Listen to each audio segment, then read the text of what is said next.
Hey, good morning to you. It's obviously you never like to lose games, particularly when you don't feel like you played your best. But a lot of things that I liked from it, especially the defense. I thought they played extremely hard, and there was some shorthanded. Really easily could have probably held those guys to around 13 points. The 2 touchdown passes, we were down to our third team weak safety who obviously didn't get enough reps. But when Kaufman went down, we had to take Wooten to move him down there, and we blew 2 coverages, with a guy that just hadn't played a lot of snaps, and we gotta just keep creating depth. But I thought they played a really solid game, and proud of that side and the staff. Obviously, offensively, I know you'll find this hard to believe, but you watch the tape and there was a lot of good things in the first half, and should have left the first half with a minimum of 12 points. The 2 holding calls that we had 1st and 10 inside the 30 on both of them that put us in behind the chains. We're not quite good enough yet to survive that. And we were running the ball effectively. And then the pressure was a good bit on us for sure when we had to get in those throwing downs. And I think they have one of the more talented defensive fronts, but we had people open, and it was a mixture of, I think, us not standing in there and making a throw, and then also some times where I don't think we had time to adequately step up and make the throw. So we've got to continue to work and coach that better, and get us more consistent and stay out of the negative play situations where we easily could have had some points in that first half and made that a game. So that's the frustrating part of it for sure. And but excited to be back home to play one of the gold standards in college football right now, with what Coach Smart has done there, and in his 8th season he's got it rolling. And so it'll be a great test for us. Thank God we're at Jordan-Hare. I know it will be electric, and we're going to get the kids that are healthy enough. We're going to get them ready to play and compete in this game. First question. Raise your hand, please. Thank you.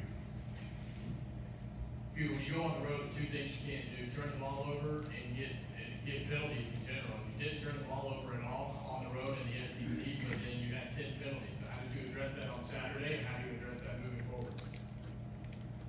Well, there's 4 of them that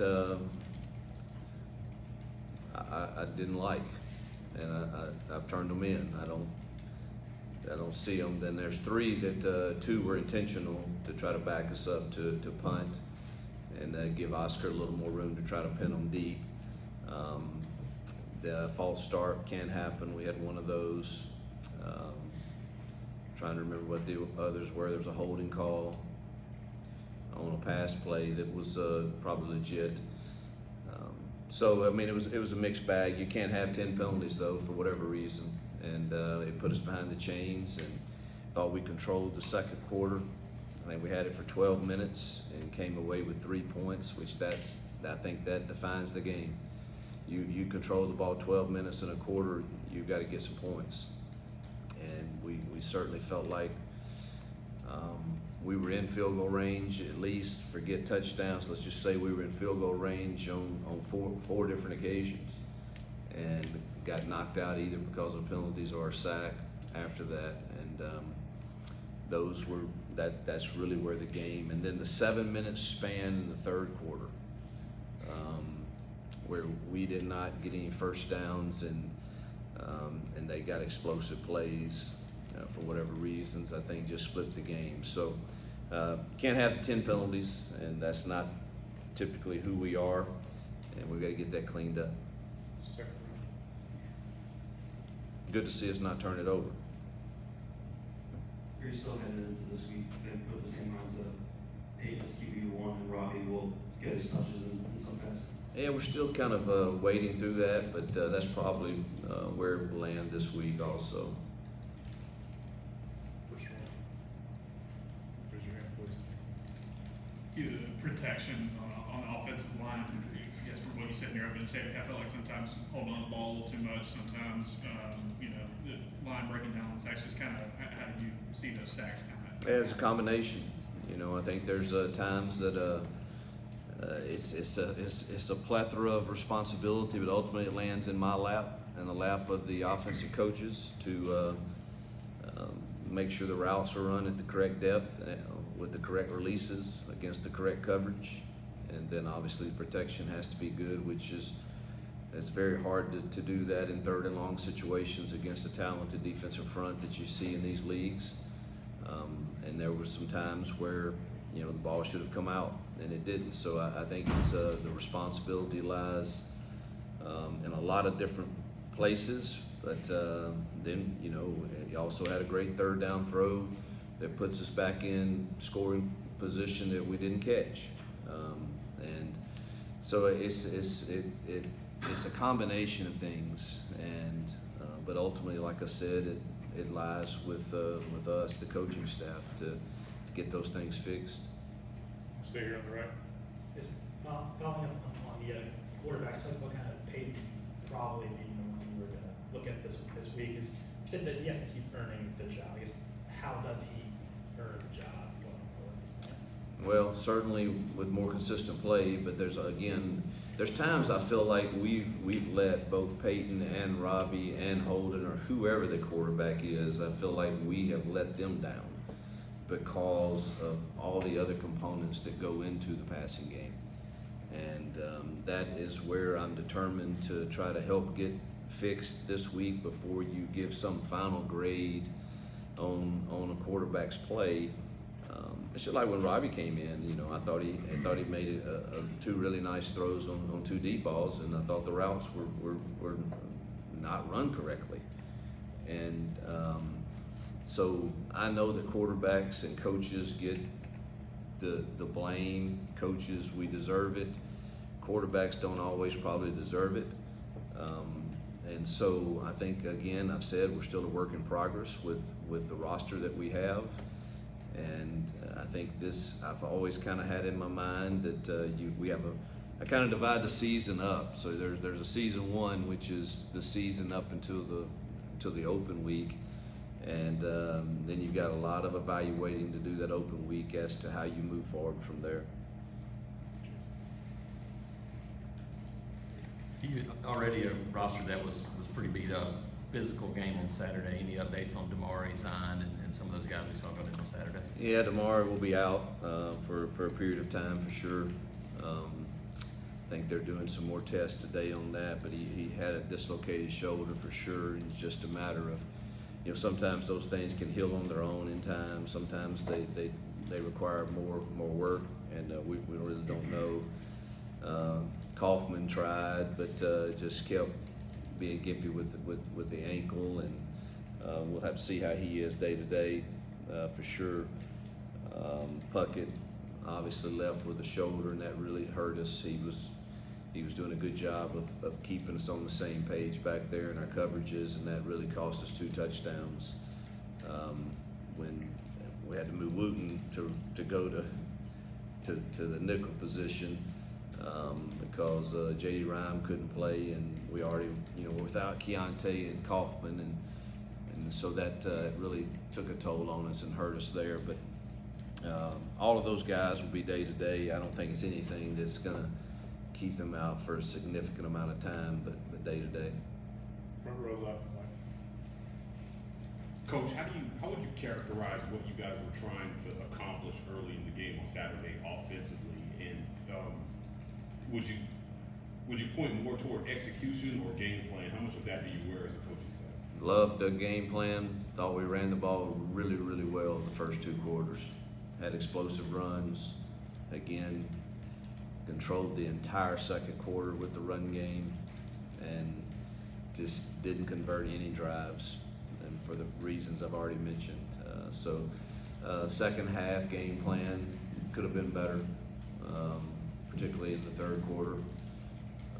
but certainly I felt really good about the first half and the way I thought blocked them, made a few mistakes that really hurt us on a few calls that should have been executed, and obviously we haven't coached it well enough that I thought would have been even more explosive plays. Got to transition and block better at the perimeter that made those 10-yard runs 20-yard runs. So still we've got a lot of coaching to do on that side of the ball, but I thought the game plan was really solid when you look at the film. Front row, Brian and then Jay. People are running open. Go watch the film. I mean, on the routes that were designed, you know, either we didn't have enough time or we missed. We had a wheel route that's probably a touchdown, and we overthrow it, and had a seam route from running wide open, missed that. Just, you know, we've got to make those plays when we have them, but a lot of those designs were pretty good, and we either have to coach it better or we've got to execute it better. It's a combination. Me? Yes, sir. Played in some, or coached in some major rivalry games, including the Egg Bowl. Where does Georgia and Auburn kind of stand up compared to that? Well, I mean, I don't want to quote something that's inaccurate, but it's the oldest rivalry in the South for sure. I don't know about nationally, but am I saying that correctly? Yeah. I don't sense that it has. I don't know if this is right or wrong, but I'm new here. But I don't sense the hatred that is in some other rivalries that I've been a part of. But nonetheless, I think it's intense. You're gonna find out. Okay, I'll find out. You know, I'm not big on hate. I'm really not. I'm big on just, man, this means something to so many people, so we should compete in a way out of love for our people, not necessarily for hate for other people. That's kind of the way I operate. But man, I hope we compete because we love Auburn, and it means something to the Auburn people to compete against Georgia. So that'll be my approach, and but nonetheless, that love is a great motivator for me. So. Jay. Yeah, you going back to Peyton. Is there a big gulf between the guy in practice and the guy on the game field? Because Practice was really good last week. I mean, he's really sharp in practice. Really sharp in practice. Last week particularly was really sharp in practice, and we keep hoping to see that translate into the games. And again, it's a combination. It's not all Peyton, but sometimes it is, and he owns it. We had a good meeting last night, and so we just got to try this week to get a plan in place that all execute and all understand totally, and that falls on Phillip and his staff, and ultimately on me. Second row, left, Brian. I guess PFF, I had a stat, say Peyton was 4 or 5 on pros that feature play action. Is that a meaningful stat at all? Is that something you could build on?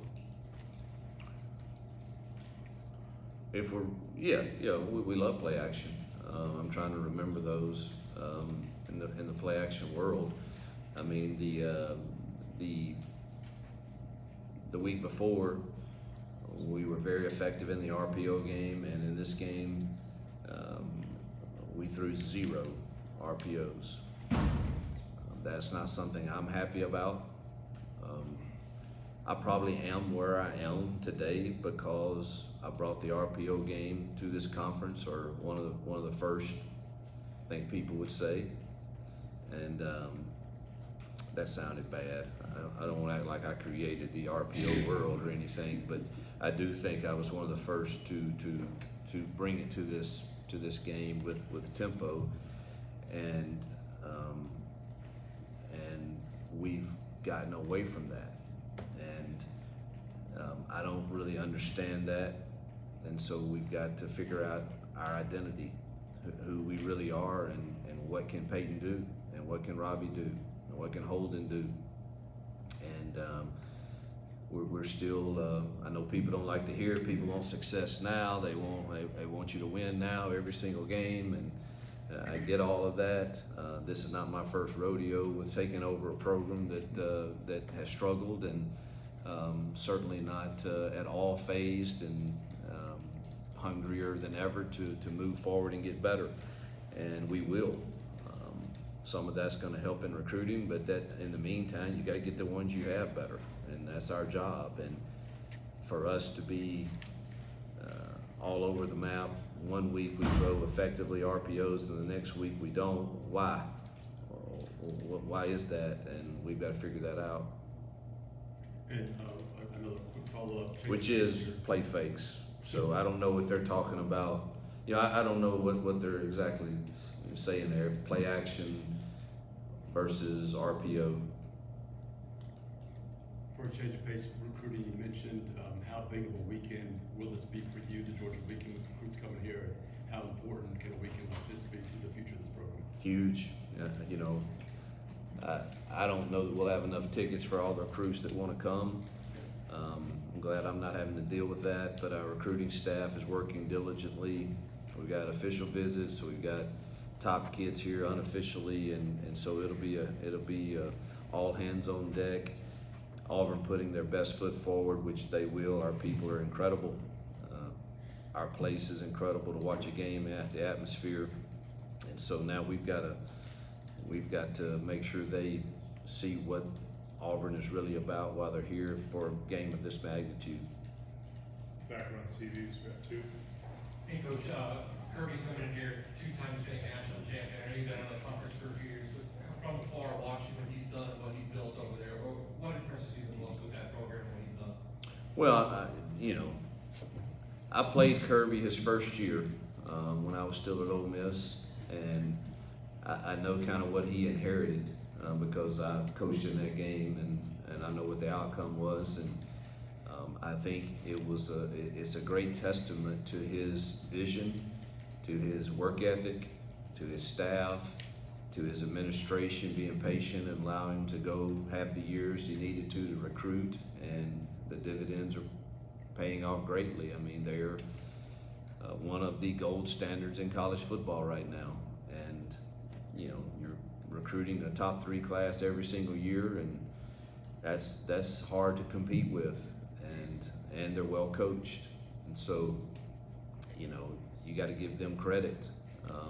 I know it's a rivalry game, but the truth is the truth, and he's built a dang good football program there so that means a lot of things. Or it means he's got the support from the administration. It means he's got the support from the fans, and I don't know how long it took him. I don't know what it take him, 3 years or so to get there, or 4 years. I don't know. Some of y'all could do the research. But in the championship game, the national championship game, the second his second year, year. No.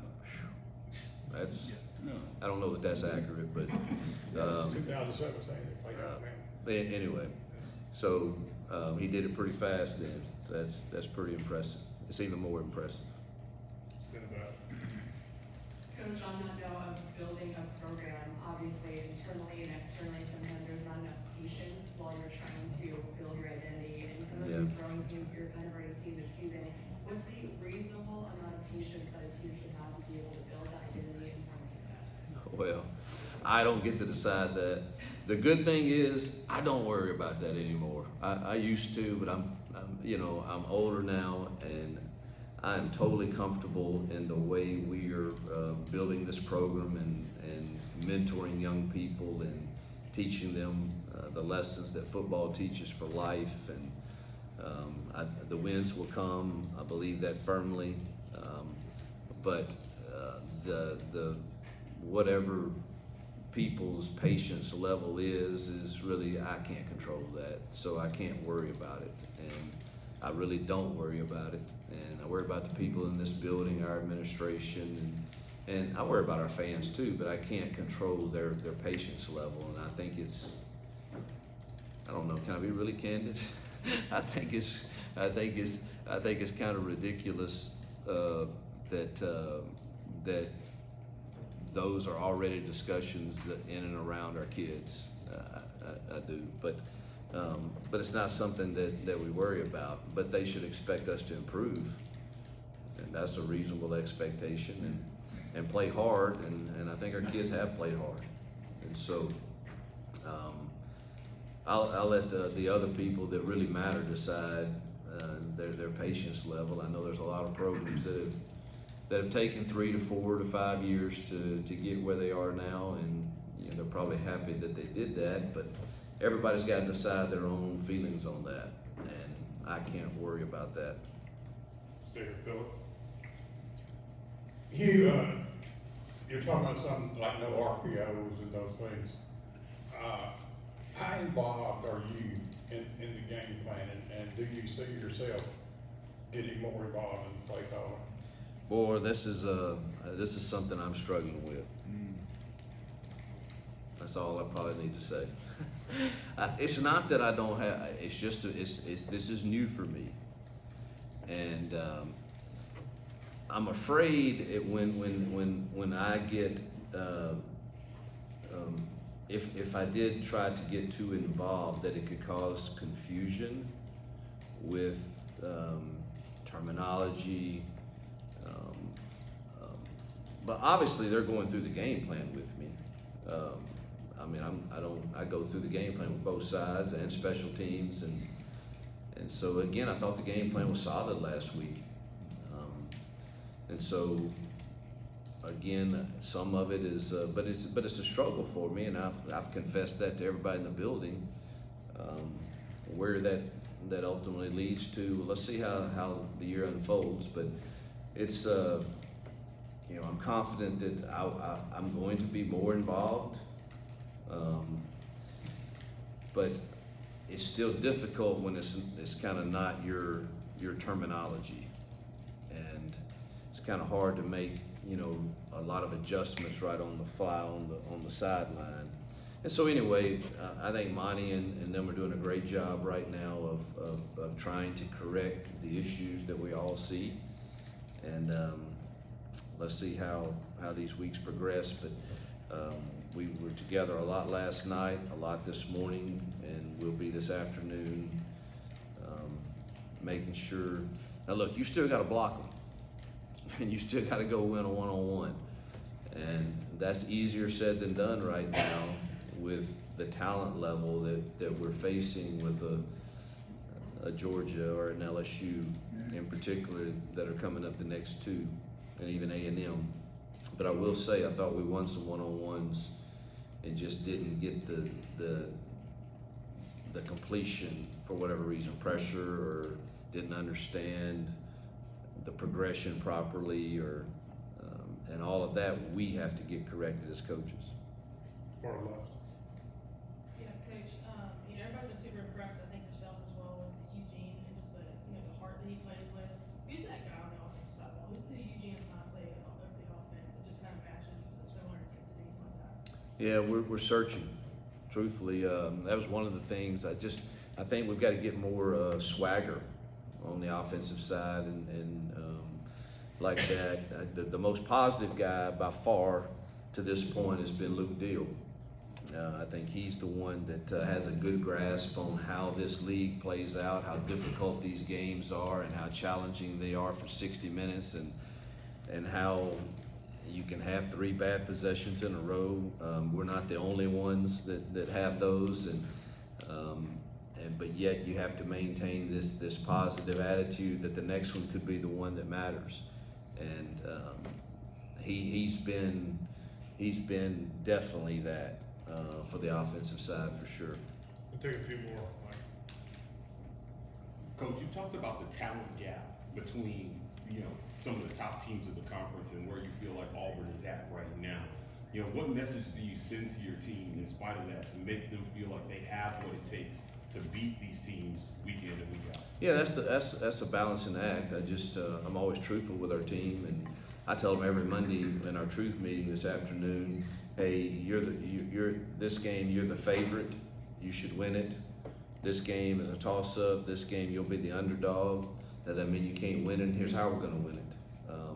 So I've done that everywhere I've ever been, and I think it creates a transparency and authenticity. At the same time, I tell them to be very clear on the fact that I've never walked into a game thinking we can't win it, and they shouldn't either. And so I give them plenty of examples of, you're not supposed to take a Liberty team and beat Arkansas either. But or Virginia Tech or an Ole Miss to beat Alabama, but we've done that, and we can do it here too. And so that's how I go about it. Got two more in the front row, Nathan and Justin. You have 0 first quarter Nathan, points Mike, please. Thank you. for you guys over the past 3 games. Do you think maybe the script is getting thrown off a little bit at the beginning? I know you talked about you feel good about your game plan. What do you kind of throw in to factor that? Yeah, I'm trying to remember the other games where we drove it right down the field the week before and didn't get it in the end zone. We threw it on first down and second down, and then had a penalty, I think. I don't know that we had another possession in the first quarter in that game that I can remember, because we went right down the field on every possession. So obviously the game plan, other than the tight red zone, was fine there. This game, I mean, we rattled off 4 first downs the first drive, I believe, and then the second drive the same way in this game, and you got in field goal range, and we shot ourselves in the foot either with a penalty or with a sack. So maybe have to evaluate, when we're, maybe we have to go to more max protection. We'll have to look at that, but again, we should have had points in the first quarter, but we didn't, and that's got to get fixed. Last one. Wanted to ask you about Holden getting that last drive. Just how important do you think it was for him to get that experience, and what did you see out of him as a young quarterback? I think Holden, if he ends up at some point being the guy, he's just got to have a lot of reps. I love the way he seemed poised. His throws were inaccurate. It was 2 balls out of bounds that really could have, if catchable, to have a shot. He threw one really good one, but really it was about 1 for 5 on accuracy in those. But again, you're talking about a guy that we hadn't given quality reps, and I think he, with the quality reps, I think could be more accurate, because he has the quickest release, and he stands tall in the pocket, and I don't remember him having an enormous amount of pressure around him at that time, so that's remains to be seen. But something that we got an open week coming up, that we got to look at a lot of things. I got a whole list that I'm formulating. All right, Coach.